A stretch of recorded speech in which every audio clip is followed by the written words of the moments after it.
This is the story of the flying boat that took on German U-boats in World War II and won. Just look at the nose of the aircraft. It has 4 machine guns in its chin operated by the pilots when making their attack run, plus another 2 housed in a fully rotating chin turret position. It has another 3 gun positions towards the rear of the aircraft and bomb racks that can be replenished from inside. Imagine being a German U-boat crew and seeing this flying towards you. Lucky for you, I'm going to take you inside to have a look around, so come and have a look. The craziest thing about this piece of an aircraft is its background. It was developed from the Short Empire luxury flying boat. Owing to its multiple machine gun positions such as the waist turrets here, it was nicknamed the Flying Porcupine. All the way down here is the rear turret. Now, considering they were operated for hours on end over sea, it must have been a really lonely position. And dangerous too.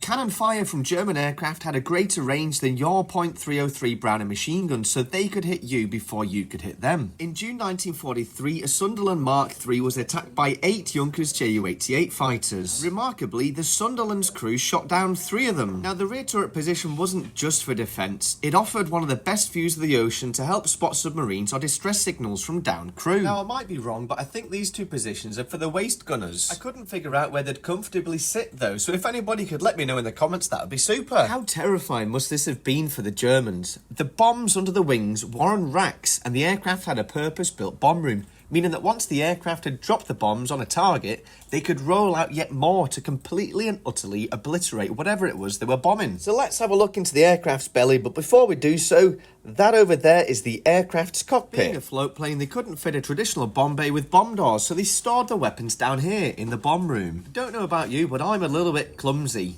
Imagine the care you'd have to take handling high explosive weaponry whilst the aircraft is being bumped around by turbulence, all while being shot at. Apparently, there was an escape hatch for anything that you needed to throw overboard, but I wasn't able to get a picture of that while I was here. Now, the Sunderland wasn't just a deadly submarine hunter. It was one of the most livable combat aircraft of the Second World War, being fitted with a proper galley, with a stove for hot meals, and a crew rest area that even included beds. This was a vital necessity to keep the crew fresh during their grueling 14-hour patrols. Apparently, they used to hang drogues out of the galley windows to help steer the aircraft when water taxiing and to even brake the aircraft post-landing. By the end of the war, the Sunderland was credited with sinking over 28 German U-boats and damaged numerous surface vessels. In its air-sea rescue role, it also saved hundreds of downed airmen. In September 1939, 2 Sunderlands rescued the entire 34-man crew from a torpedoed ship in the North Sea.